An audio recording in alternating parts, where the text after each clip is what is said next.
Bonjour tout le monde, bienvenue au podcast La Technique Moneyball, épisode 1.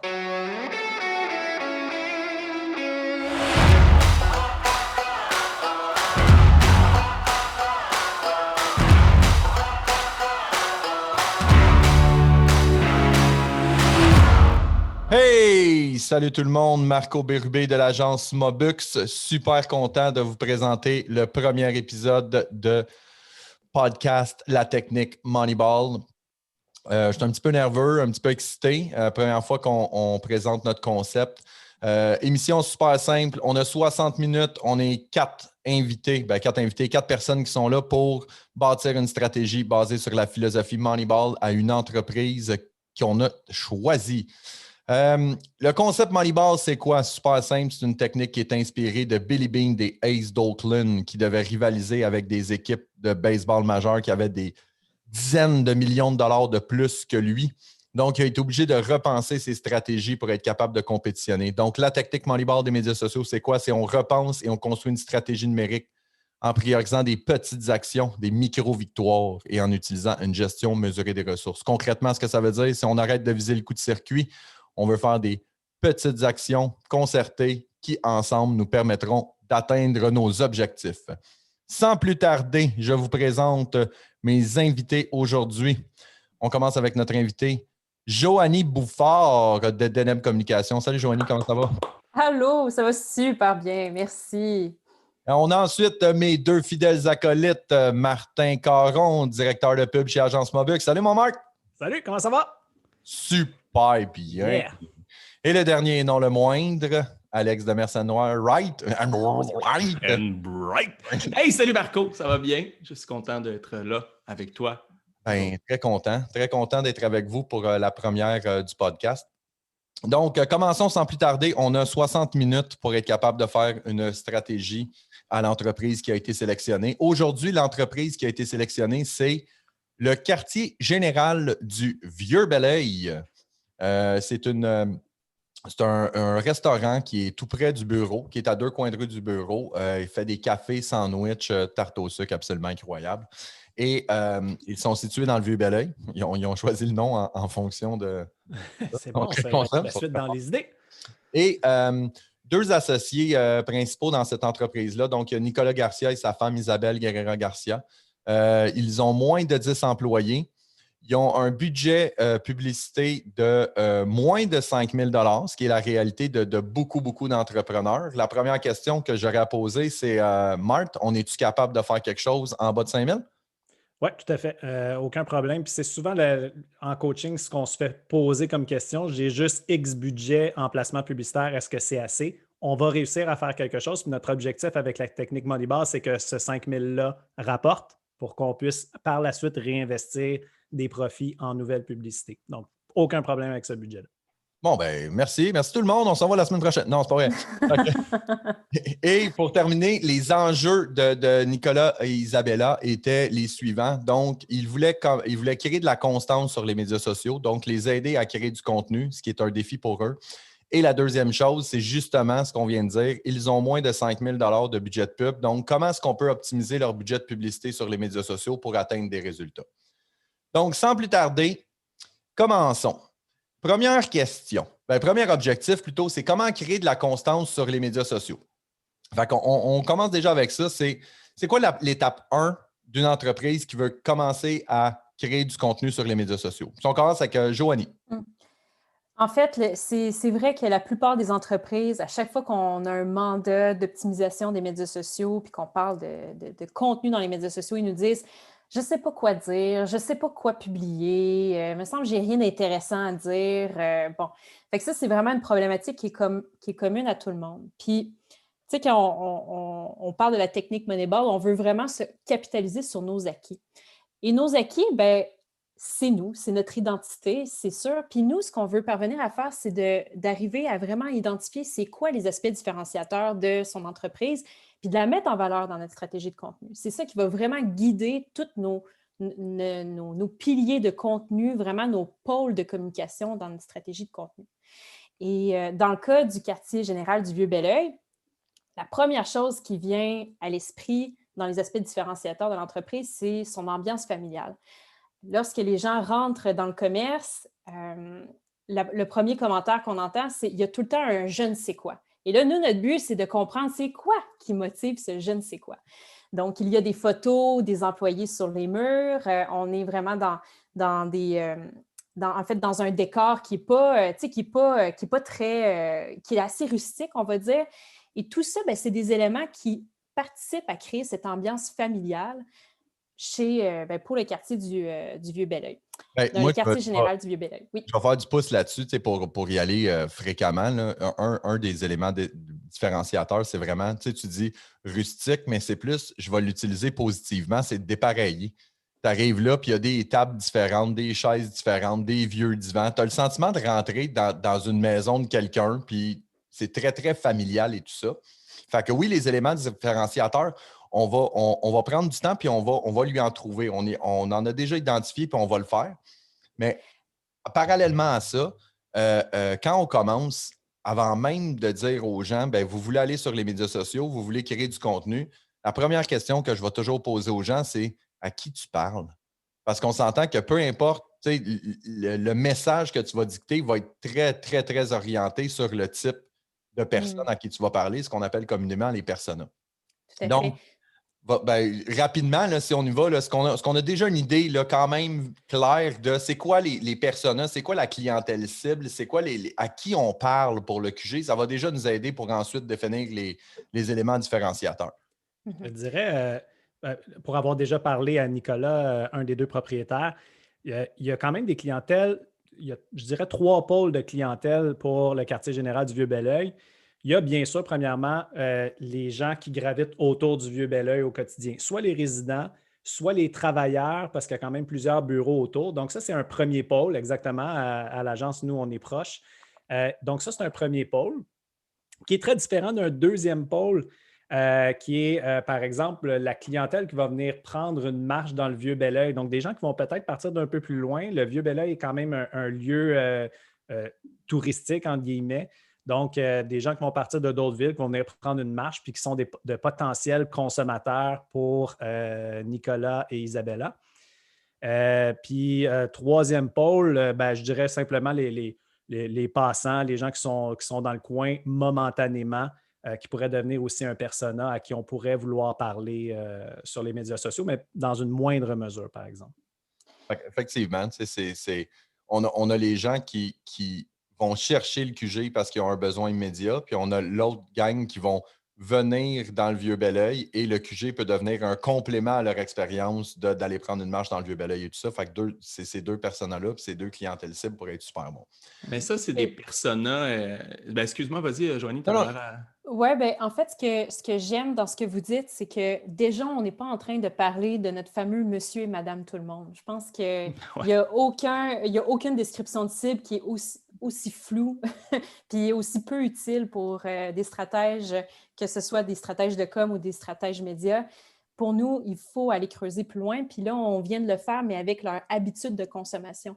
Donc, on a parlé des travailleurs, des gens qui gravitent autour du quartier général. On a aussi parlé de ceux qui ont envie de compléter leur expérience d'achat et de quartier dans le quartier du Vieux-Belleuil.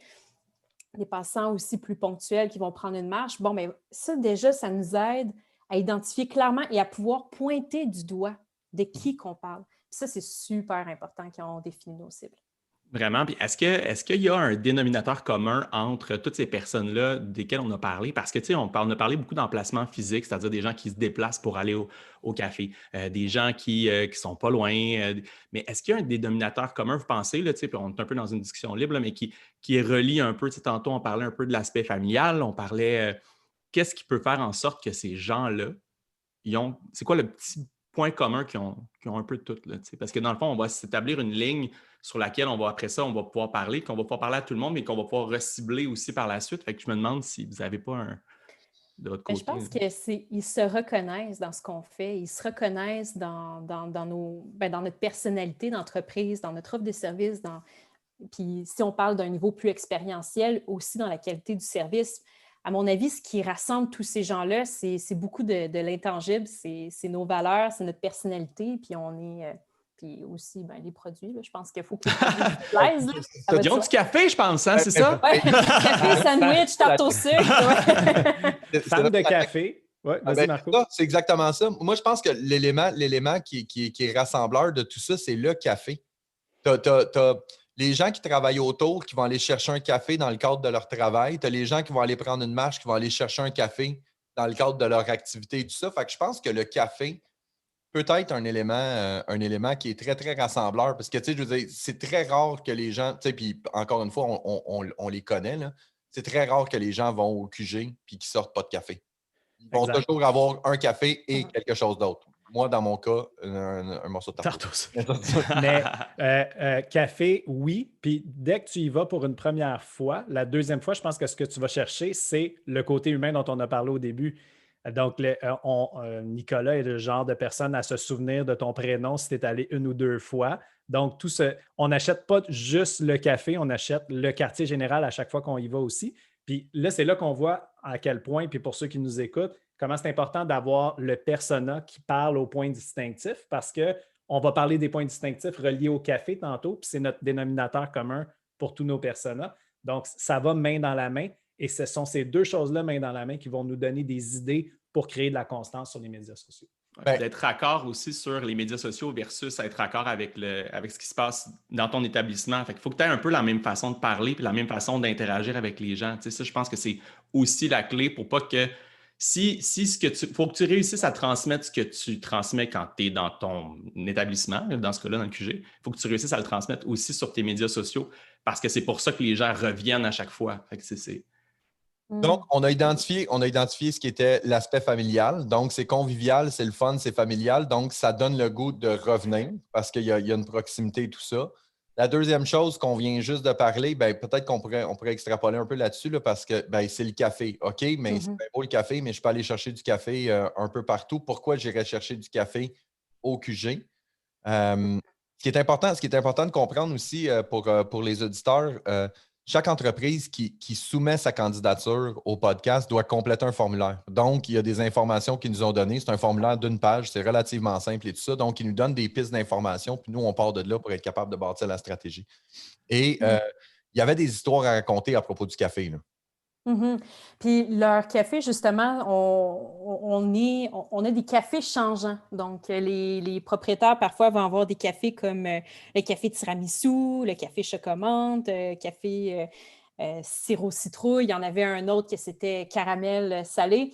Fait que ici, on y va. C'est vraiment des gens qui vont là pour se faire plaisir, pour apporter une douceur dans la journée. On n'est pas dans les amateurs de café qui vont vraiment intellectualiser leur expérience en disant « Oh oui, je dénote des notes de pralines grillées ou encore de piment rouge, de raisin, de bleuet. » On n'est pas là-dedans.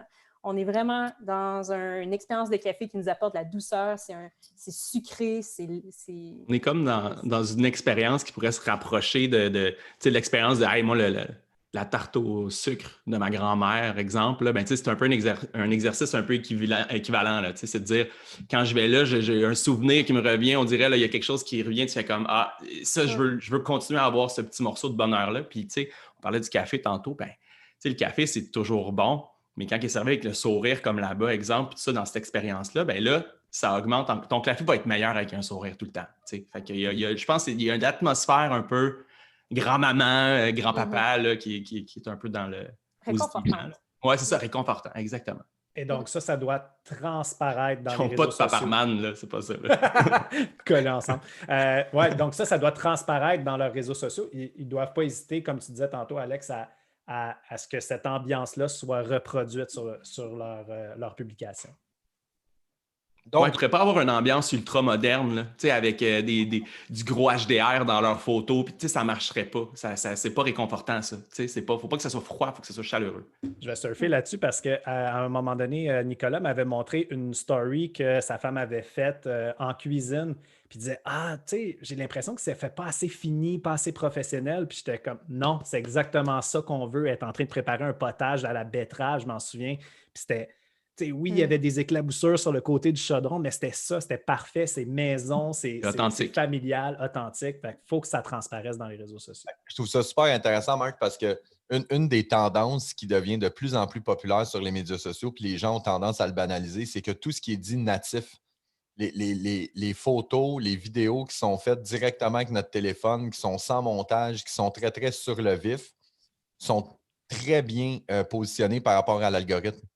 Donc, des fois, on est comme « Ah, il faudrait que je fasse quelque chose de vraiment léché, vraiment structuré, vraiment organisé. » Ouais, mais ça va te prendre du temps, ça va te coûter de l'argent, puis tu vas te pénaliser pour l'algorithme. Fais ta story là, qui est faite avec ton téléphone, puis ta femme est en train de faire à manger, puis ça éclabousse un peu. C'est naturel.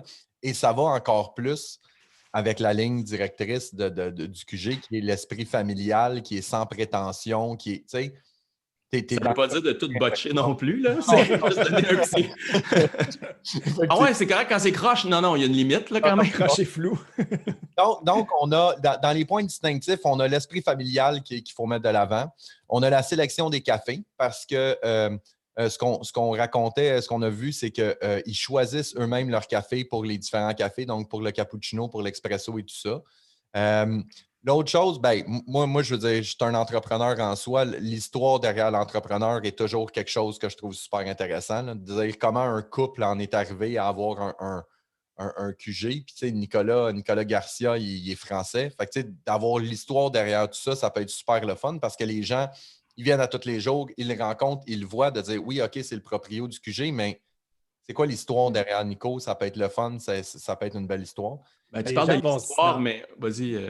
Les gens vont s'identifier, dans le fond, parce que s'il met de l'avant son histoire, « Ah, moi aussi, j'ai fait ça, moi aussi, je viens de... » Donc, ça crée la connexion avec le public.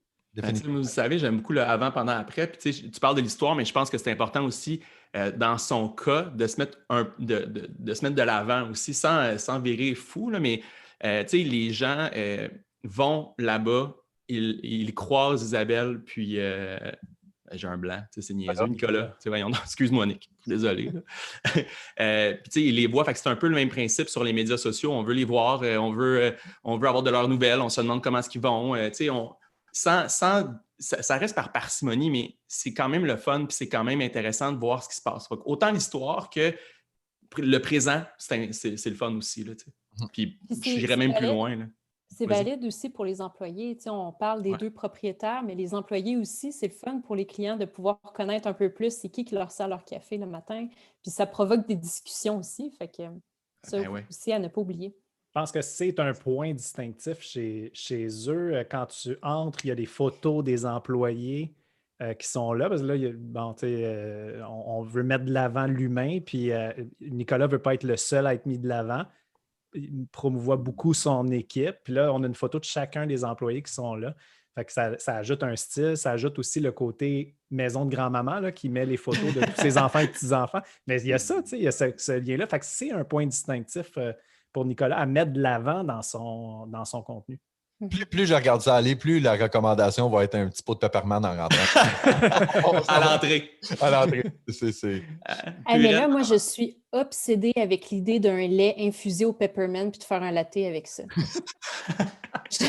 Écoute, moi, je pense qu'on devrait tout lâcher ça, mettre le 5000 directement sur... Recherche et développement, café peppermint. Moi, c'est ma recommandation. Vous arrangerez avec ça. Bye! Donc, l'autre point distinctif qu'on a dénoté dans le contenu que fait actuellement le QG, c'est l'humour. On sait qu'ils utilisent, se sont créés un espèce de petit personnage avec une tasse et tout ça. Avec Copy. Oui, Copy qui est comme Cop, mais personnifié. Là. Mais oui, pendant l'hiver, on avait plein de mises en scène de Copy sur leurs médias sociaux. Puis, en fait, c'est assez rare, moi, chez mes clients, ou en tout cas, je ne sais pas pour vous, Mobux, mais moi, c'est assez rare que je vois mes clients aller jouer sur la note de l'humour dans leur communication. Puis c'est le fun, c'est coloré, c'est divertissant. Ah, puis c'est léger, puis justement, oui, effectivement. Non, c'est ludique. Tu sais, l'objectif, tu vois ça. Je veux dire, on s'entend, là, je pars pas d'un fourré et dire « Oh mon Dieu, j'ai jamais ri comme ça de ma vie », mais ça met un petit sourire. Puis tu sais, sur les médias sociaux, tu as tout le concept du pattern. Tellement mort là-dedans.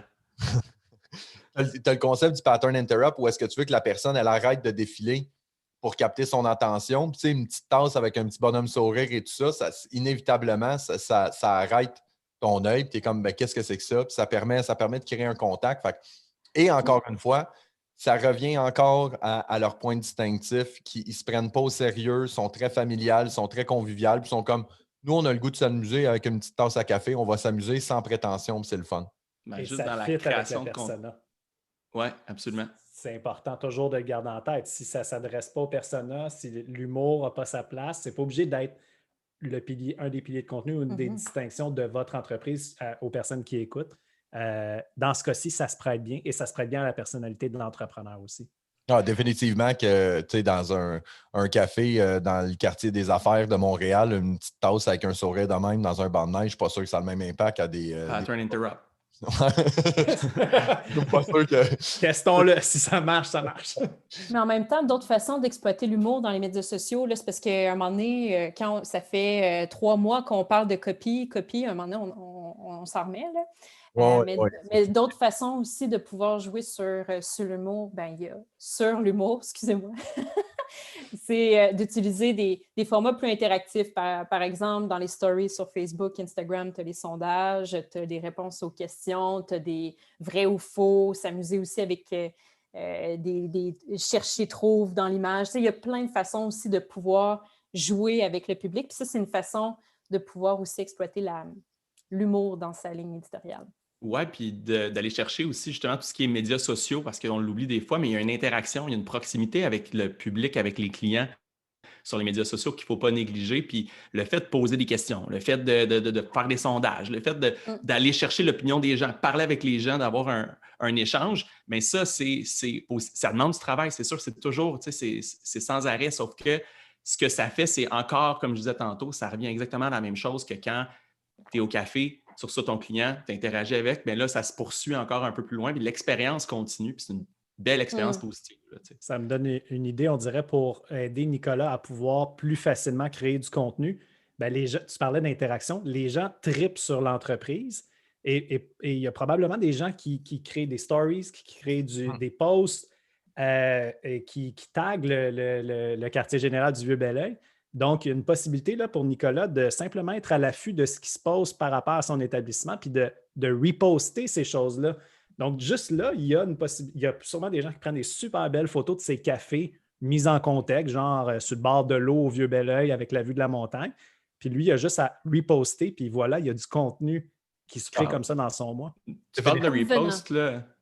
Tu parles de repost, c'est peut-être intéressant. Il y a peut-être des gens qui font comme qui repost, mais comment ça fonctionne, puis je vais chercher ça comment, ces images-là que d'autres gens créent pour moi. Là. C'est peut-être intéressant de juste mentionner un peu le cheminement. Oui, absolument. Il y a 2 choses là-dedans. Je veux juste faire du pouce sur ce que Alex a dit, qui est une chose qui est souvent sous-estimée sur les médias sociaux. Nous autres, on appelle ça la gestion de l'activation. Créer du contenu, c'est une chose, mais activer son contenu, c'en est une autre. Aller interagir avec ses abonnés, aller interagir avec les gens qui ont publié du contenu, répondre à nos messages, répondre à nos avis, répondre à nos boîtes de réception. Ça demande du temps, mais ça démontre un réel intérêt, puis ça démontre que tu es présent et que tu es là, et ça stimule encore plus l'interaction, ce qui fait que tu peux favoriser l'algorithme. Ça, c'est la première chose. Puis la deuxième chose, ce que tu dis, les stories, Martin, pour les reposts et tout, c'est ce qu'on appelle dans le jargon, c'est du UGC, donc du User Generated Content, qui est en réalité du contenu généré par l'utilisateur. Ce que ça veut dire? J'ai demandé de rendre ça simple. Non, là, mais toi, ça va. c'est du contenu. Et on peut-tu l'expliquer simplement pour tout le monde? Fait que ça, c'est bien simple. OK? 3 lettres. UGC, donc contenu généré par l'utilisateur. En réalité, ce que c'est que les gens qui vont créer vont faire des stories sur Instagram, ils vont prendre des photos sur Instagram qu'ils vont publier, soit en mettant un hashtag à votre effigie ou en vous taguant en tant que lieu. Et vous êtes capable d'avoir accès à ça en les cherchant avec le moteur de recherche d'Instagram. Vous êtes capable de trouver ces publications-là et vous êtes ensuite capable de les repositionner sur vos plateformes, bien entendu en demandant la permission, mais partez avec le principe que si quelqu'un fait un post et vous tag, il y a de très fortes chances qu'il accepte que vous puissiez partager le contenu. Ouais. Donc, effectivement, Martin, le contenu généré par l'utilisateur est une super de belle source de contenu gratuit, entre parenthèses, qui demande seulement de l'activation. Advenant que notre client, là, dans le cas du quartier général, c'est une chose, mais tu sais, quelqu'un, il est juste un peu malhabile dans les médias sociaux où il commence, puis les gens n'ont juste pas pensé faire des photos puis de les taguer. Il est possible aussi de se monter une banque de photos avec un concours, par exemple. Donc, pendant une période donnée, en partageant une photo de votre café que vous venez chercher chez nous, bien, vous pourriez avoir un café gratuit ou vous pourriez gagner une tarte au sucre, je ne sais pas. Mais de planifier un concours pour se monter une base de photos, ça peut être une stratégie intéressante pour générer un petit peu de contenu. Oui, puis c'est une stratégie qui coûte pas cher, qui coûte rien en fait. Là, fait que c'est super facile. Fait que tu n'as pas grand-chose à perdre à l'essayer, en tout cas, puis de voir comment ça va se passer. Puis plus il va y avoir de UGC, plus il va en avoir, plus on en fait, plus il va en avoir aussi. C'est comme une roue qui tourne, ça. C'est que plus on va partager des images des gens qui vont prendre en photo, exemple, leur café, qui vont prendre en photo leur repas, plus les gens vont faire « Hey, c'est vrai, les autres, ils font ça », mais ça donne le goût. On dirait que tu as encore plus le goût de le faire, puis de taguer, puis c'est comme une espèce d'échange de services, le fun qui se crée, puis on le voit dans tous nos clients, dès qu'on commence à augmenter la fréquence de UGC, là, je vais le dire tout le temps, juste pour faire exprès, ça a un impact là, tout de suite. Là. On le voit que de semaine en semaine, il y en a de plus en plus. Une autre chose qui est super importante dans le contenu généré par l'utilisateur, à partir du moment où est-ce qu'on commence à partager des publications de nos clients sur nos plateformes, c'est comme un saut d'attestation, de dire il y a des clients qui viennent chez nous et qui aiment suffisamment mes produits pour en prendre des photos puis nous taguer. Donc, moi, je vous dis que mon café est bon, c'est une chose, mais mes clients disent que le café est bon, en prennent des photos puis les partagent sur les médias sociaux. Ça amène une confirmation qui est encore plus importante. J'aime ça. Si on continue, on avait dans le dernier point distinctif qu'on avait identifié, c'était, et non le moindre, c'était le quartier. Parce qu'on s'entend, c'est le quartier général du Vieux-Belleuil. Pour ceux qui ne savent pas ce qu'est le Vieux-Belleuil, c'est 3 coins de rue à Belleuil qui donnent directement sur la rivière Richelieu avec la montagne Saint-Hilaire en face. Il y a une église, il y a plein de petits restos et tout ça. C'est un coin absolument magnifique. Donc, c'est une destination, puis je le mets en parenthèse, là, je veux dire, vous ne partez pas 3 jours dans le Vieux-Belleuil, mais de venir prendre une marche dans le Vieux-Belleuil, faire un pique-nique ou juste marcher sur le bord de l'eau, voir la montagne et tout, il se doit de mettre de l'avant la destination du Vieux-Belleuil et de dire venez prendre une marche sur le bord de l'eau, puis tant qu'à ça, venez prendre un café. Je pense que c'est un aspect qui peut être super important pour eux. Ah oui, c'est le quartier général. C'est la base. Là. C'est là que tout le monde se tient. Là. C'est là que le plan de domination mondiale, c'est là. Voilà. Ça se passe dans un quartier général. Tout le temps. Fait le nom n'est pas anodin ici. Là. Avis à ceux qui veulent faire une domination mondiale prochainement. C'est dans le Vieux-Belleuil que ça se passe. Le café est excellent. Ça donne de même. Puis ce qui est intéressant, du café pour dominer le monde. Yes. On ne voit pas, mais c'est parce que je bois un café présentement. Non, on l'a vu. On l'a vu. Oui, les auditeurs, ils ne le verront peut-être pas. Hein. Ah ouais. Mais, non, ça c'est clair. mais le quartier, c'est une belle occasion de pouvoir parler de son café, mais sans trop en parler. Puis c'est ça aussi le défi dans les médias sociaux. On ne veut pas toujours être en train de dire à nos abonnés allez prendre un café, venez chez nous prendre du café, on a du café. À un moment donné, là, c'est fatigant. Là, on veut aussi varier ces sujets, puis de pouvoir parler de l'expérience qu'on peut avoir dans le quartier Vieux-Belleuil, agrémenté accessoirement d'un café qui accompagne ma photo. C'est génial. Fait que ça, ils sont chanceux pour ça, d'être seuls dans leur environnement, dans un quartier pittoresque comme ça. Il serait fou mettre en contexte son produit, prendre un café dans le Vieux-Belleuil, prendre un café avant un road trip, prendre un café quand tu vas reconduire les enfants à la garderie ou à l'école. Avant, pendant, après, là, ça, c'est bien important. Ouais. Mais c'est vrai, puis je veux juste 2 petites secondes. Tu disais tantôt, tu veux faire de la diversité, mais il faut aussi pas oublier une chose, c'est que c'est pas tout le monde qui voit tes publications. Puis c'est parce que des fois aussi, on dirait que tu dis « Ah, mon Dieu, genre, ça fait 2 fois que je parle de café cette semaine. Faut doser, là. C'est pas grave, c'est correct, c'est pas tout le monde qui l'a vu. Il y a un aspect important là-dedans aussi, toi, tu le vois parce que c'est toi qui le postes à chaque jour, mais c'est pas nécessairement un problème d'en parler souvent non plus, là, Ah, absolument. Donc, on a fait le tour des différents points distinctifs. Ce qui est important de spécifier, c'est qu'à la fin du podcast, on fait un business case. Donc, on fait un résumé en infolettre qu'on va envoyer aux gens qui veulent bien l'avoir. Donc, si vous voulez avoir accès à cette infolettre-là, vous devez simplement aller sur le www.latechniquemoneyball.com. Vous laissez votre courriel là. On va vous envoyer non seulement le business case, mais on va vous envoyer aussi des outils pour pouvoir vous aider avec votre création de contenu. Puis dans le cas du quartier général, on va partager ce qu'on appelle, nous, nos 30 déclinaisons de posts. Donc, c'est 30 angles différents que vous pouvez utiliser pour faire de la création de contenu. Ou est-ce que vous pouvez parler, exemple, la sélection du café, mais vous pouvez y donner 30 angles différents. Donc, vous pouvez donner un truc et une astuce sur le café, une recommandation de lecture sur le café, un jour dans la vie d'un employé qui fait du café. Exemple, des différents exemples comme ça. Donc, www.latechniquemoneyball.com, vous laissez votre courriel, puis on va vous envoyer l'étude de cas lorsque le podcast sera terminé. Donc, on a couvert tous les points distinctifs.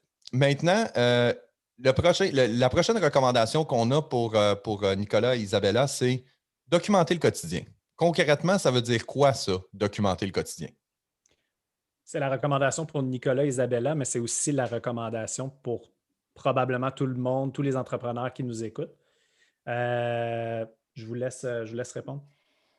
Au fond, là, c'est que ce qui est difficile, là, c'est que lorsque nous, on est dans notre quotidien, on fait comme, c'est pas intéressant. Tu sais, voyons, ça va intéresser qui que je reçoive une commande? Ça va intéresser qui que je serve un café? Ça va intéresser qui que je suis en train de recevoir mon café, mon pain, mon lait, peu importe.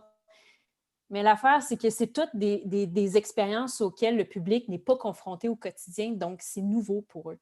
Alors, l'idée, c'est d'être capable de documenter ces événements du quotidien qui font comme juste un petit « j'ai reçu », tu sais, c'est différent dans j'ai reçu un colis Amazon, tu sais. J'ai reçu un colis Amazon. Les gens sont voyeurs. Les gens veulent voir un peu ce qui se passe en arrière de la scène, en arrière du rideau, puis de faire partie un peu de la famille, eux autres aussi. C'est vraiment ça, je pense.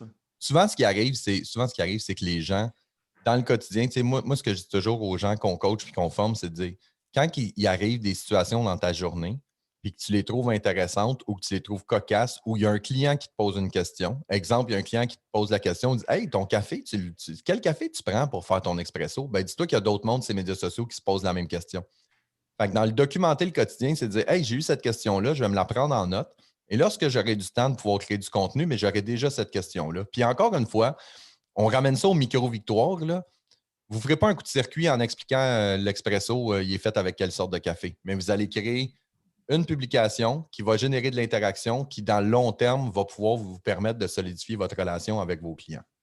Et là, je tiens à marquer quelque chose parce que c'est très important ce que tu viens de mentionner, Marco. Tu as parlé de questions. Puis de capturer les questions de ses clients. Et ça, c'est bon pour toutes les entreprises. Des entreprises de services conseils, des entreprises qui B2C aux consommateurs. La valeur des questions, c'est super important et c'est toujours des contenus très intéressants pour sa communauté. Alors, quand on est capable de capturer les questions, sachez que c'est souvent une excellente idée de publication. Je dirais que la seule question, peut-être qui n'est peut-être pas à mettre de l'avant, c'est où sont les toilettes? Ça, c'est pas nécessaire. Mais sinon, effectivement, toutes les questions, c'est important de les mettre de l'avant. Je pense que c'est un bon truc, puis c'est vrai que tout le monde se pose ces questions-là au final. Moi, j'ai aimé ton dosage, Marco, parce qu'il y a documenter le quotidien, tu peux en faire au fur et à mesure, mais des fois, ça ne se prête pas puis tu n'as pas le temps. Donc, de te noter de le faire pour plus tard. Fait que juste un bon dosage, quand on peut le documenter sur le moment, on le fait. Mais quand on peut le noter pour plus tard, on le fait plus tard, c'est tout. Ah, la fameuse instantanéité de la chose, ce n'est pas nécessaire tout le temps. Cette question-là va être posée aussi dans 6 mois, 1 an. Fait que c'est pas parce que tu y penses là qu'il faut que tu le fasses là. Ça peut être plus tard, il n'y a pas de problème avec ça. En fait, c'est même recommandé. Ça va te donner le temps de bien établir cette question-là puis de bien y répondre aussi. Fait que il n'y a pas d'urgence, là. La grande problématique que je vois là-dedans, c'est que les gens, les entreprises ont tellement pas de planification de médias sociaux qu'ils sont toujours dans l'instantanéité. J'ai pas de pause cette semaine, j'ai pas de pause la semaine prochaine, fait qu'il faut que je publie maintenant. Fait que moi, ce que je dis toujours aux gens, lorsque vous commencez votre stratégie de médias sociaux, laissez faire le mois en cours. Laissez-le faire. Là, vous n'êtes déjà pas structuré, pas organisé, vous n'avez pas de plan. Laissez-les faire. Puis commencez à planifier votre mois suivant. Donc, quand le mois suivant va commencer, vous allez déjà avoir du contenu de planifié. Fait que là, vous allez pouvoir documenter encore mieux puis transformer votre contenu en contenu qui va être beaucoup plus intéressant pour le mois suivant. Puis là, la roue, elle tourne de façon efficace. C'est quand tu es dans l'instantanéité que tu n'as pas de ligne non plus. Fait que, exactement. parce que tu n'as pas le temps de prendre une pause et de dire OK, à qui je m'adresse? C'est quoi l'objectif de ma publication? Est-ce que je respecte ma ligne éditoriale? Est-ce que c'est en lien avec mes points distinctifs? Et là, tu es capable de faire des publications qui sont encore plus efficaces. Ce qui devient à publier moins, mais publier mieux. Donc, ça ne sert à rien de publier 4 fois par semaine si c'est du stock qui est tout dépareillé. Vous êtes mieux d'y aller de façon plus constante et récurrente. Donc, documenter le quotidien. On avait parlé, la nourriture, les clients, les fournisseurs, les différents cafés, les événements de la vie. Genre, il y a une tempête, il fait beau, l'ouverture des terrasses et tout ça. Donc, il y a quand même une très grande possibilité. Puis tantôt, on avait parlé justement des cafés, où est-ce qu'eux, ils travaillent avec moi, je vais le nommer parce que je les adore, avec Brûlerie Iki, qui est une petite brûlerie dans le Vieux-Belleuil, encore une fois, qu'eux font tout leur propre café et tout. Et peux-tu nous raconter un peu ce que Nicolas et Isabella ils font avec leur café, Joanie? Ils font du café. Mettre de l'eau dedans. Oui, ils mettent de l'eau dedans. Avec de l'eau chaude. Je t'ai lancé une balle curve, je suis désolé, mais dans la thématique du baseball. Puis tu prends du lait, mousse ça. Hop, hop.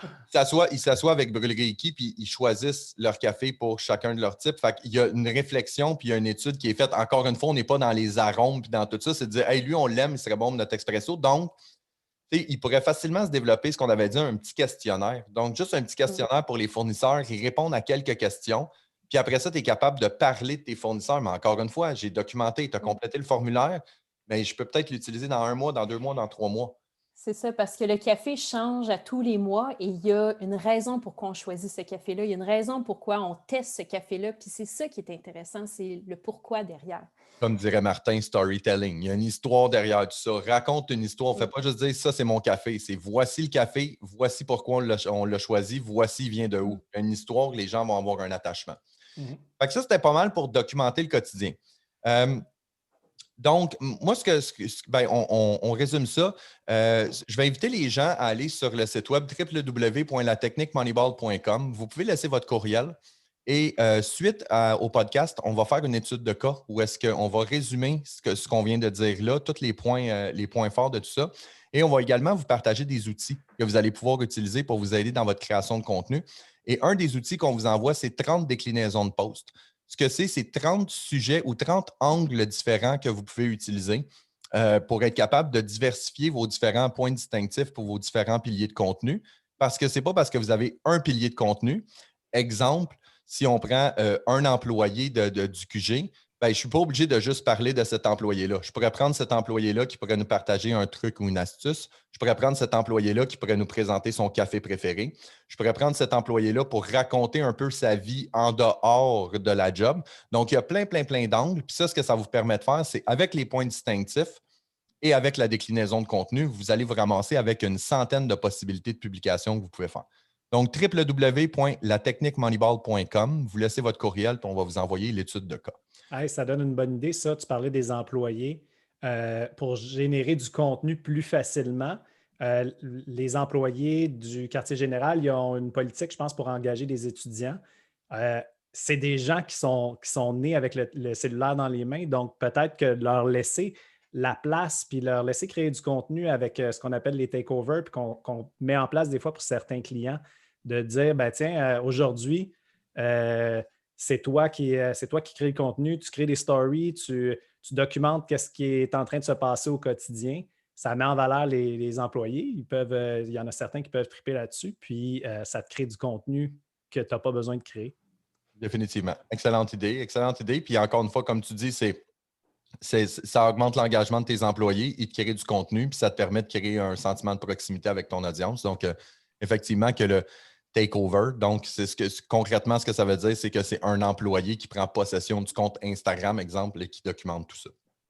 Excellent.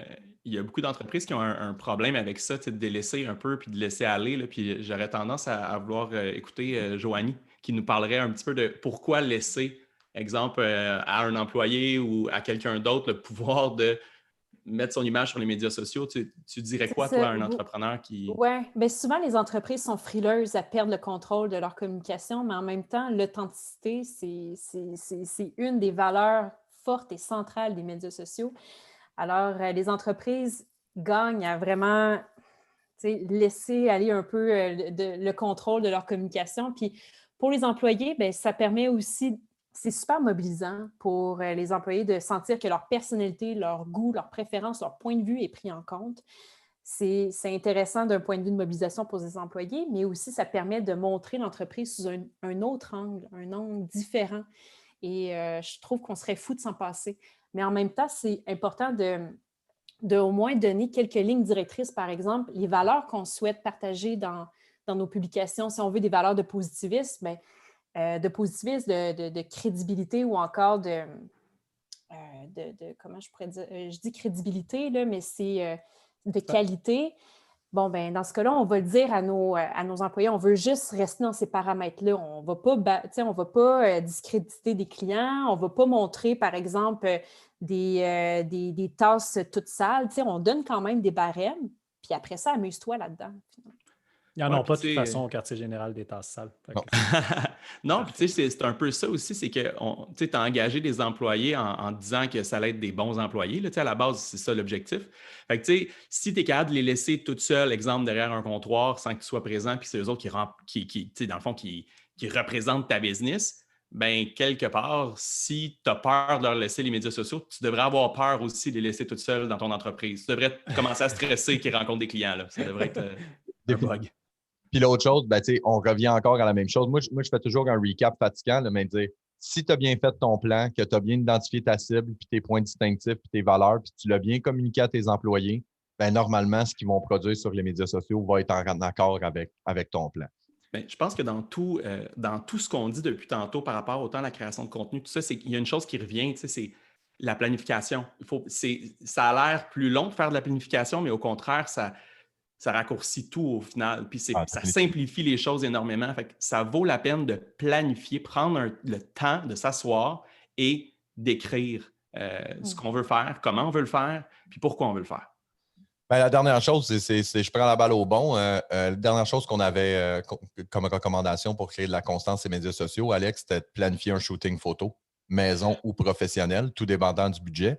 Mais je te laisse aller là-dessus. Tu viens de le dire, en fait, puis on vient d'en parler, c'est de la planification, c'est le même procédé. C'est-à-dire que il faut que tu prennes le temps d'établir ce que tu veux prendre en photo, pourquoi tu veux le prendre en photo. C'est super important. Vas-y, Joanie. Et ça, en repartant de nos fameux points distinctifs, quand on a parlé de l'ambiance familiale, bon, ben, on dit, OK, pour ce shooting photo-là, on va photographier tel employé, on veut mettre de l'avant tel fournisseur. Parfait. Bon, ben on va s'arranger pour planifier des photos qui vont mettre en valeur nos employés, nos fournisseurs. Pour les cafés, bon, ben notre café en vedette pour les 2 ou 3 prochains mois, c'est celui-là. Parfait. On va préparer à peu près 3-4 photos pour chacun de ces cafés-là. Et après ça, le quartier général en soi, bon, ben on s'en va dans le quartier, on va prendre des photos avec la mise en contexte de notre café, que ce soit, bon, je m'en vais sur le bord de la rivière, je m'en vais dans le parc à côté. Puis après ça, that's it. Puis là, notre photographe a un mandat clair, puis il peut produire les photos. Mais en repartant toujours de nos piliers de contenu qu'on a parlé, puis nos points distinctifs. C'est vraiment à la base. Il n'y a absolument rien de pire que de dire hey, j'ai un shooting photo, là, telle date, fait qu'on s'en va là, mais on ne sait pas ce qu'on s'en va prendre. Fait que là, ben, on essaye d'être créatif sur le moment, puis d'essayer de prendre des photos, de dire qu'est-ce qu'on va faire, pourquoi qu'on va le faire, c'est pas clair. On réfléchit Il n'y a rien de pire mal. que ça. On réfléchit mal quand on est dans l'action comme ça. Dans le fond, nous autres, notre recommandation, c'est 3 shootings photos par année. Donc, tu prends une demi-journée, tu as fait ton plan, tu dis j'ai besoin de tant de photos de mon staff, tant de photos de mes fournisseurs, tant de photos de l'environnement, tant de photos de bouffe et ça. Tu fais ça 3-4 fois par année. Tu peux le faire avec ton téléphone si tu n'as pas de budget pour un appareil photo et tout ça. Les téléphones maintenant, ils ont des 376 mégapixels. Puis n'oubliez pas que 85 % de votre contenu va être consulté sur un téléphone. Donc, il n'y a pas à se casser la tête sur la qualité de l'image. Ça ne s'en va pas sur une pancarte sur le bord de la 20. Donc, non, puis tu l'as dit tantôt, Marco, les photos croches, ça marche. Oui, absolument. On planifie, on se fait un plan de photos, de dire voici toutes les photos que j'ai besoin. On se book une date dans l'agenda. On se consacre exclusivement à ça pour un 3 heures, 4 heures. Puis après ça, ce qui arrive, et là, on va rapper là-dessus pour ta création de contenu. Tu documentes ce que tu fais dans ta semaine. Tu prends des notes. Lorsque tu viens pour créer du contenu, tu dis à qui je parle, quels sont mes points distinctifs, quels sont mes piliers de contenu. J'ai des images qui se rapportent à ça. Puis après ça, tu fais de l'assemblage, puis ta publication est faite. Fait que tu viens de te faciliter la vie énormément en ayant fait quoi? Exactement ce qu'Alex a dit. Tu t'as planifié le tout, tu as structuré, tu as répondu à des questions. Donc, ça couvre le point 1, guys, pour comment créer de la contenu. On est quand même pas prêt. Oui, mais le contenu, c'est un gros, gros morceau. Alors, Absolument. Parce que tu as besoin d'avoir du bon contenu, parce que là, on va parler de publicité Facebook majoritairement. Puis, dans lequel il va y avoir du contenu aussi. Oui, moi, je niaise tout le temps avec ça. J'ai dit la publicité Facebook ne transformera pas du mauvais contenu en bon contenu. Il y a juste plus de monde qui va voir que ton contenu il est lettre. Donc, ce qu'on avait dit, juste pour faire un recap, nous autres, ce qu'on avait prévu dans notre budget, c'est qu'il se garde une enveloppe budgétaire d'environ 1 000 $ pour être capable de faire son shooting photo in-house. Que ce soit de l'éclairage, des accessoires ou peut-être la nourriture qu'il va falloir qu'il utilise et tout ça. Donc, on a déjà amputé 1 000 du budget annuel du QG.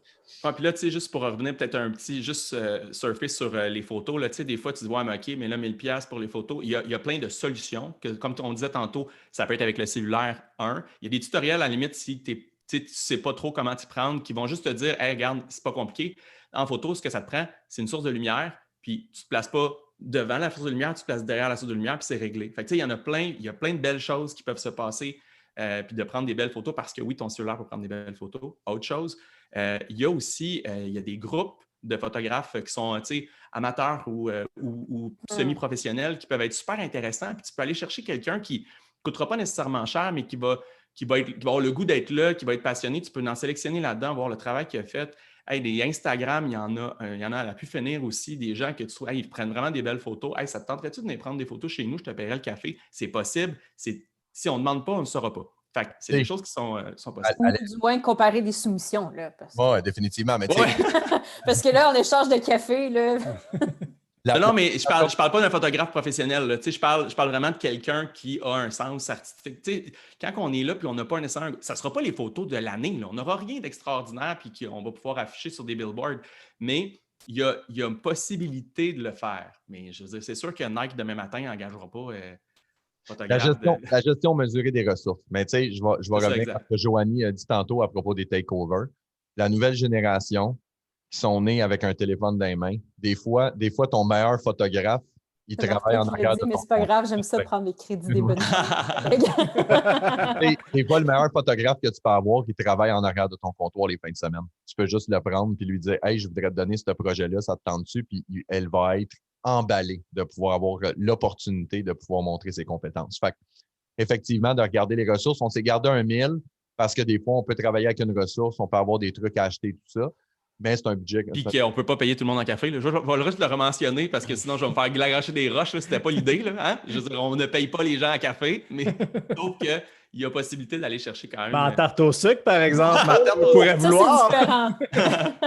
mais effectivement, on se garde un budget, en tout cas, pour pouvoir planifier ça, qui est de 1 000 $. Parfait. Bon, ben ça, c'est pas. On vient de terminer le bloc 1 pour la constance sur les médias sociaux. Maintenant, le dernier bloc qui nous reste, c'est comment optimiser mon budget sur les médias sociaux. Donc, Marc, il reste 4 000 $ de budget à peu près pour le QG du Vieux-Belleuil. C'est tes recommandations. Quelles sont les actions concrètes qui devraient être faites par Nicolas et Isabella pour être capable d'aller chercher un retour sur investissement intéressant sur leur pub? OK. Premièrement, on vient d'énumérer plein de trucs pour créer du beau contenu. Je mettrai un budget sur pratiquement toutes les publications qui vont être mises de l'avant par le QG. Écoutez, un budget minimal, ça peut être 5 $ jusqu'à 20 $ par publication, mais commençons par un 5 $ puis ajustons le budget en cours d'année. Moi, j'aime mieux y aller tranquillement au début, tester, apprendre de ce qui se passe après avoir mis un budget de 5 $ par post, puis ensuite d'ajuster le budget. Là, je vais le dire souvent au cours des épisodes du podcast, mais il y a un mythe par rapport au fait de mettre de l'avant une publication ou booster un post en anglais. On entend souvent des gens dire « il ne faut vraiment pas faire ça ». Ça, c'est dit par des gens qui n'ont pas 42 autres tâches à faire dans leur entreprise, en plus de mettre de la publicité sur leur publication. Fait que non, booster un post, ce n'est pas la meilleure façon de mettre de la publicité sur Facebook, Instagram, mais pour quelqu'un qui a 42 autres tâches, ça fait la job. C'est un beau compromis.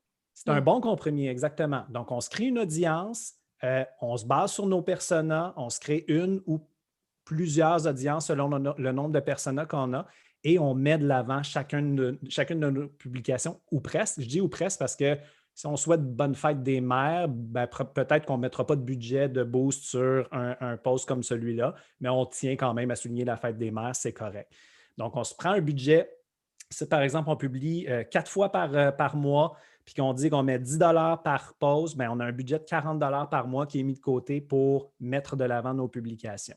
Okay? Mais Martin, pourquoi on mettrait un budget sur une publication sur Facebook? Je veux dire, même si c'est 5 $, là, pourquoi qu'on fait ça? Bien, le temps qu'on prend pour créer ce contenu-là, c'est du temps précieux. On a mis en place des bonnes stratégies au bloc 1. Donc, il faut le mettre de l'avant. Pourquoi? Parce que depuis janvier 2018, Facebook nous a donné un coup de batte de baseball dans les genoux, les pages entreprises, et s'est mis à nous baisser au niveau de l'algorithme, c'est-à-dire le niveau d'importance que les posts des pages entreprises ont dans le fil d'actualité des gens est relégué très, très bas. Facebook s'est dit, je veux garder les gens sur la plateforme. Qu'est-ce que les gens viennent voir? Ils viennent voir les publications de leurs amis, parents, et ils viennent voir les publications dans les groupes auxquels ils sont abonnés. Les pages entreprises, moins intéressant parce que beaucoup promotionnelles, donc on va les reléguer plus loin dans l'algorithme. Donc, 2 à 5 de votre crowd voit vos publications de façon organique. Donc, vous postez, Facebook va présenter à 2 à 5 et là, s'il y a de l'interaction, des gens qui likent, qui commentent, qui partagent, là, Facebook va dire « Ah, il y a un intérêt pour ce post-là, on va le présenter à un autre petit pourcentage des fans de la page. » Et tranquillement comme ça. Mais à la base, 2 à 5 des gens qui suivent votre page vont voir votre publication. Donc, tant qu'à avoir mis du temps comme ça en amont, bien, autant mettre un petit budget pour le présenter, ne serait-ce qu'aux gens qui aiment votre page, ne serait-ce qu'aux gens qui ont interagi avec votre page dans les 365 derniers jours. Donc, c'est déjà un pas supplémentaire. Absolument. Ça revient un peu à ce que tu dis, ce qu'on disait tantôt, on est beaucoup plus dans une démarche de publier moins, mais mieux. Puis l'objectif, c'est de mettre le temps nécessaire pour faire un beau post qui en vaut la peine, puis qu'on veut, on veut montrer aux gens. Là. On n'est plus dans faire le plus de choses possible, un peu tout croche. Là. On prend le temps de faire les choses, puis on publie moins. Exact. Puis il va arriver qu'on va avoir un post qu'on se rend compte qui fonctionne très, très bien, puis on va pouvoir lui donner de la vie sur Facebook en lui mettant un budget sur une plus longue période. On va avoir des posts comme ça qui sont, on parle de faire des simples au baseball puis d'y aller, des micro-victoires, mais il va arriver qu'on va faire un post qu'on va dire « Hey, ça c'est un double, ça c'est un triple. Je vais lui mettre un budget pour 1 mois, 2 mois parce que j'ai la population, j'ai l'audience qui me permet de booster pendant plus longtemps, d'y mettre un peu plus de budget, puis j'ai eu des résultats, mais je vais continuer à surfer sur ce post-là. » Ouais, ce qui est intéressant là-dedans, ce que Martin vient de dire, puis c'est une action qui est hyper importante à faire par la majorité des entreprises, c'est que souvent, ce qu'on fait, c'est qu'on crée du contenu, on le booste, puis après ça, on ne s'en occupe plus. Mais c'est important, après ça, le mois vient de terminer, je regarde, puis je suis capable de voir, puis de dire « Hey, c'est quoi, à chaque fois que je fais ce post-là, ce type de post-là, où je parle de mes employés, bang, j'ai une interaction qui est maximale. » Ben, ton audience vient de te dire qu'il trouve ça intéressant. Donc, fais-en plus souvent. Ou si tu le faisais 1 fois par 2 mois, ben, fais-le 1 fois par mois. Donc, c'est important d'aller voir tes données après ça, puis d'être capable de dire, ben, qu'est-ce qui a marché, qu'est-ce qui n'a pas marché. Puis effectivement, que le 2 à 5 d'audience, là, concrètement, ce que ça veut dire, c'est que tu as 1000 personnes sur ta page, il y en a 20 à 50 qui vont voir ton post de façon naturelle. Et là, ils doivent interagir pour que tu puisses en voir plus. Fait que oui, tu as tout intérêt. Puis, en début de portion de bloc, je t'ai posé la question combien qu'on met de budget de boosting post parce qu'il y a beaucoup de gens qui pensent que 5$ pour booster un post, ça ne vaut pas la peine. Mais oui, ça vaut la peine. Vous avez pris du temps pour faire ce post-là. Vous avez une photo, vous avez un texte, vous avez une réflexion. Mettez un petit 5$ pour le faire vivre un petit peu plus longtemps puis le diffuser au plus de gens. Vous allez avoir plus d'interactions puis vous allez avoir un retour sur investissement plus intéressant pour votre publication. Qui va vous permettre d'en mettre 10 ou 20 dans 2-3 mois. Absolument. Fait que là, c'est première recommandation, on met 40$ par mois, donc à peu près 500$ par année en boosting post. Ensuite de ça. Ensuite de ça, je verrais, j'ai 2 propositions pour Nicolas, puis il pourra voir. J'ai 2 types de campagnes que je laisserais rouler pratiquement à l'année avec des petites modifications là, à tous les 2-3 mois.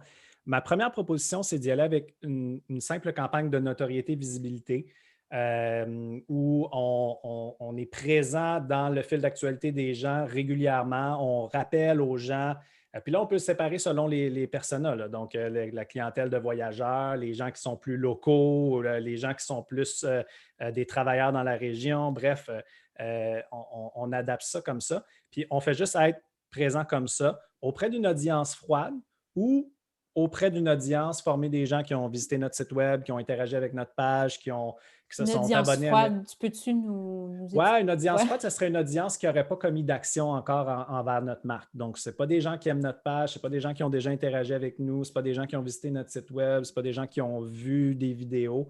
Donc, c'est une audience formée des gens, par exemple, qui aiment le café. Bon, pour y aller comme ça, 20, 25, 45 habitants à tel endroit, puis qui aiment le café. Donc, ça serait mon audience froide. C'est ce qu'on appelle dans Facebook les audiences enregistrées. Des publics potentiels, quoi. Oui, exactement. Okay. On veut les réchauffer tranquillement, pas vite. Là. C'est ça l'objectif, finalement. Les amener tranquillement, exactement, à devenir des clients. Mais bon, on se dit sur le web, ça prend au moins 7 points de contact avant de passer un achat.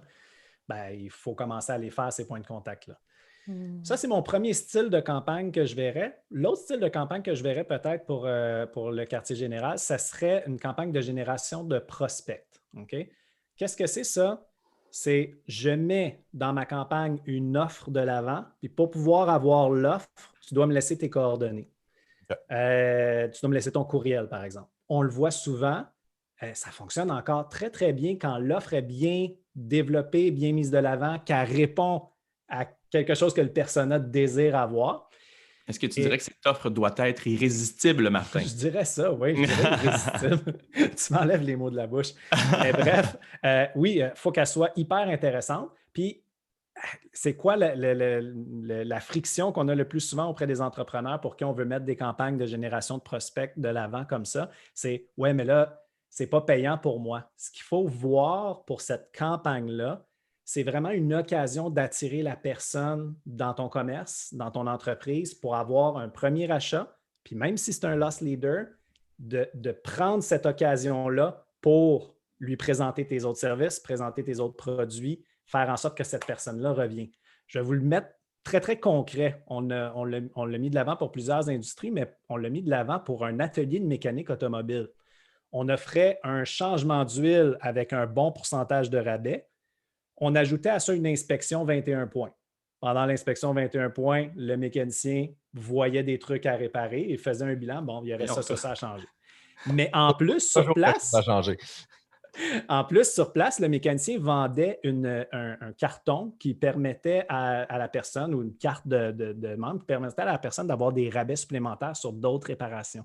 Donc, de créer la fidélité de ce nouveau client-là qui est entré par quelque chose qui n'était pas payant à la base, là, un changement d'huile à 50 % de rabais. Le mécanicien ne fait pas d'argent là-dessus. Mais ça lui donnait l'occasion de parler à un nouveau client. Ben, ce que je trouve intéressant, Martin, c'est que tu dis monter une campagne de génération de prospects. On ne parle pas de générer une campagne de vente. C'est-à-dire que ce qu'on fait, c'est qu'on fait une campagne de pub pour ramener du monde dans ton commerce. Et après ça, ben, il faut que toi, tu sois capable de générer la vente avec. Ce qui, encore une fois, est très raccord avec le QG parce qu'il y a une belle ambiance familiale, il y a un beau spot, ils ont un beau lieu, ils sont dans le Vieux-Belleuil et tout ça. Fait que, admettons qu'on se dit que c'est droit, c'est un coupon, un café gratuit, un petit café gratuit à l'achat d'un dessert. Exemple, là, je dis ça comme ça. Bien là, les gens, ils prennent leur coupon, ils viennent, ils achètent un dessert. Là, ils veulent peut-être un café, un moyen, ils veulent peut-être un cappuccino au lieu d'un café. Fait que là, ça te permet de générer de l'attraction, mais plus important encore, tu l'as dit de façon très, très anodine, là, ça te permet de récolter des courriels.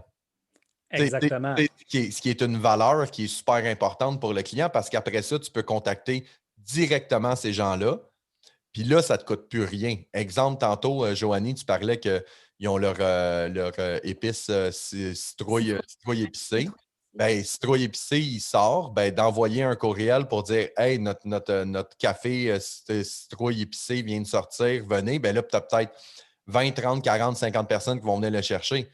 Mais tu leur as donné des cafés gratuits qui ne t'ont pas fait générer d'argent, mais tu as été capable de capitaliser après avec eux. J'ai réussi. L'avantage de l'infolette, c'est que là, ça ne te coûte rien envoyer une infolette. Exactement. C'est que là, tu es allé te chercher. Fait ton lead gen, ta génération de prospects, c'est je vais être connu parce que les gens vont savoir je suis qui. Je vais récolter des courriels. Je vais probablement générer de la clientèle parce qu'il y a des gens qui vont profiter de mon offre. Puis ensuite, je vais avoir un contact direct et gratuit avec mes clients pour être capable de leur vendre d'autres choses. Je veux dire, Exactement. C'est important de le dire, ça aussi, c'est que là, des fois, on oublie l'aspect que la génération de prospects, ça fait aussi de la notoriété et de la visibilité. Là. Il y a moyen de construire ça en étant intéressant, puis le fun, puis que les gens vont le voir, puis qu'ils vont le voir dans leur feed, puis on va faire du rappel à chaque fois. Fait que ça compte aussi comme étant ça. Moi, j'aimerais ça, Martin, que tu me dises, parce que c'est sûr qu'il y a des gens qui disent « Ouais, mais ça attire des courageux de rabais. » Tu dis quoi à ces gens-là qui te disent ça? Ils disent « Ouais, mais comment tu transformes ça? » Le risque est là, OK? Donc, oui, il y a des gens qui courent les rabais, puis qui vont venir prendre le rabais puis qui ne reviendront pas. Mais tu les as fait venir dans ton commerce, tu as une occasion quand même de leur vendre tes autres produits.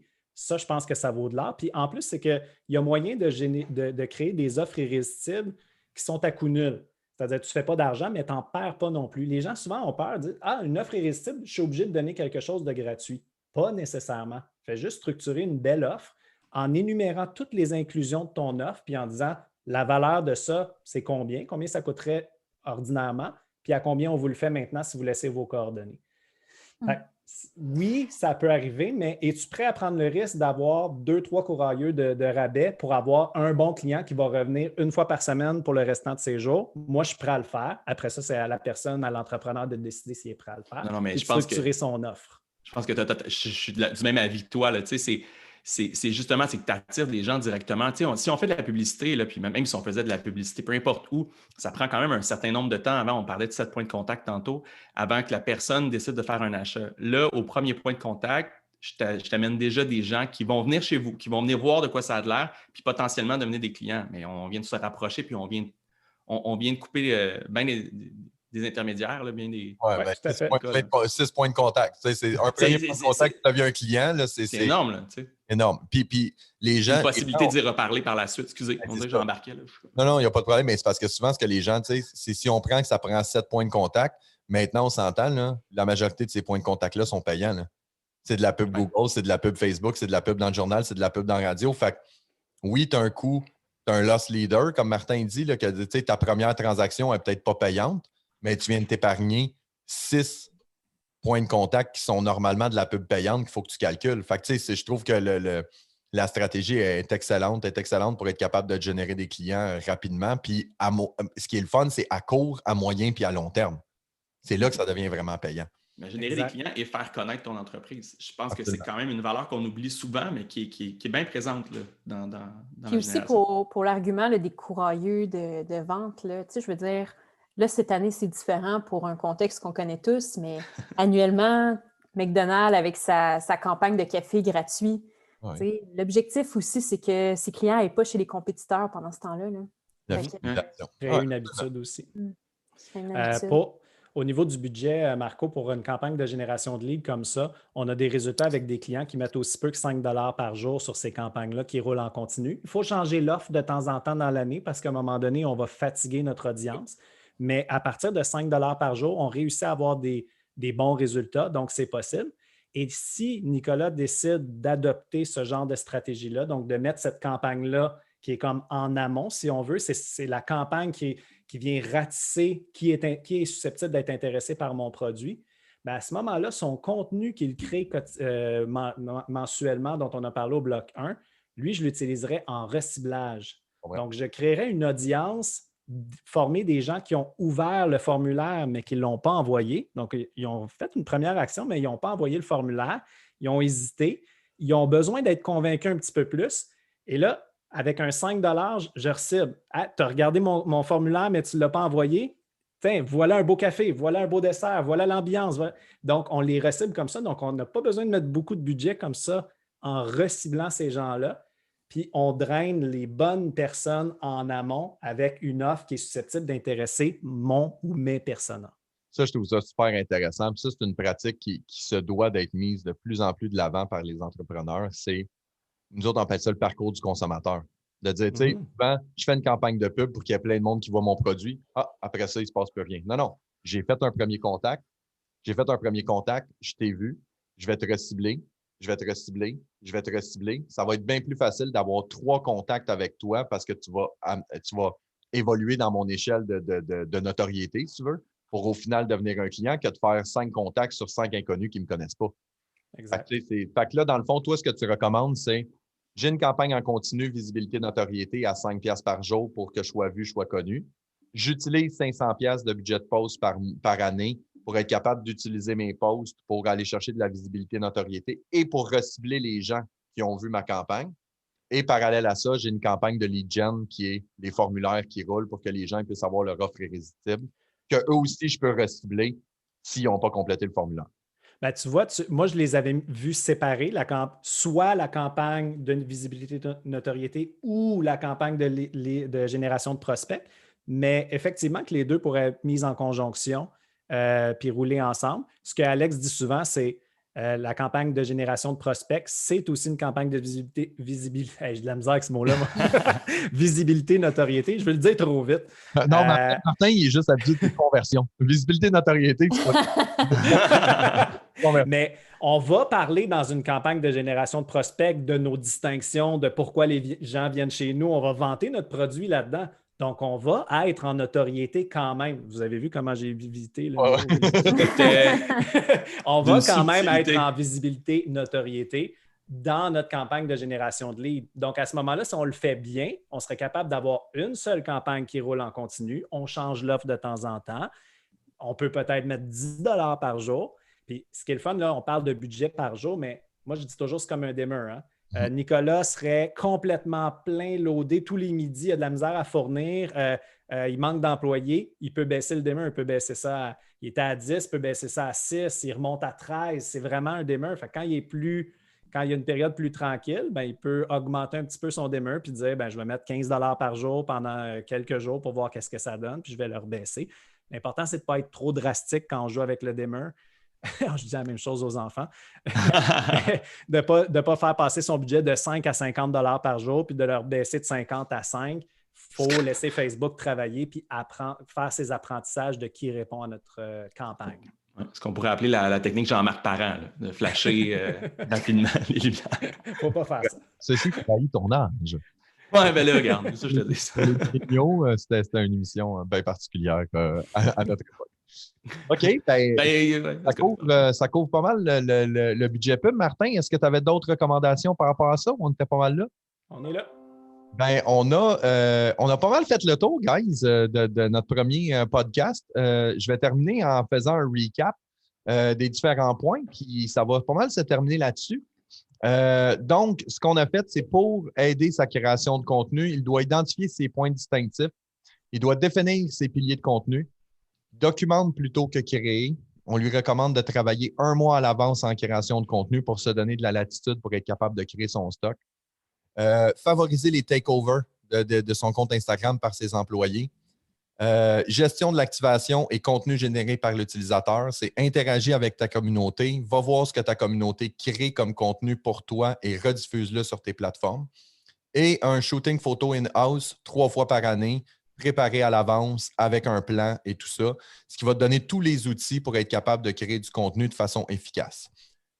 Ajouté à ça, on se garde environ 500 $ par année de boosting post pour être capable de booster chacune de mes publications pour m'assurer d'avoir un minimum de visibilité notoriété. J'ai une campagne de visibilité notoriété en continu, à peu près 5 $ par jour, qui va rouler comme ça, que je vais pouvoir ajuster selon l'interaction. Et je me fais une campagne de génération de prospects avec une offre irrésistible qui, elle aussi, va rouler à 5 $ par jour à l'année dans le but de générer de la clientèle. Ce qui nous fait environ 1800 plus un 1000, on est à 4006 plus 500, on est à 5100. On est pas mal dans le 5000. Là. Ouais, puis là-dessus, on peut enlever des morceaux, on peut jouer. Absolument, parce que c'est un dimmer, on peut baisser une campagne et tout ça, mais on roule à peu près dans le 5000, ce qui est une science imparfaite qu'on peut jouer là-dessus. Je trouve que c'est une proposition irrésistible. C'est tout pour nous. On a fait le tour. C'était super intéressant. Encore une fois, si vous voulez avoir le business case de ça par courriel, vous devez vous inscrire. Laissez votre courriel à www.latechniquemoneyball.com. Vous allez sur ce site web-là, vous pouvez laisser votre adresse courriel. Vous allez avoir le business case, puis on va vous donner des outils. Et merci beaucoup, Joanie. Merci, Martin. Merci, Alex. Ce fut super intéressant et instructif. J'espère que vous avez tous apprécié ça et on se revoit pour le prochain podcast, La Technique Moneyball. Hey, merci Marco Bérubé à l'animation. Il faut quand même le mentionner. Yes, là. merci. Bravo. Plaisir. Bravo. Merci beaucoup tout le monde. On se revoit bientôt.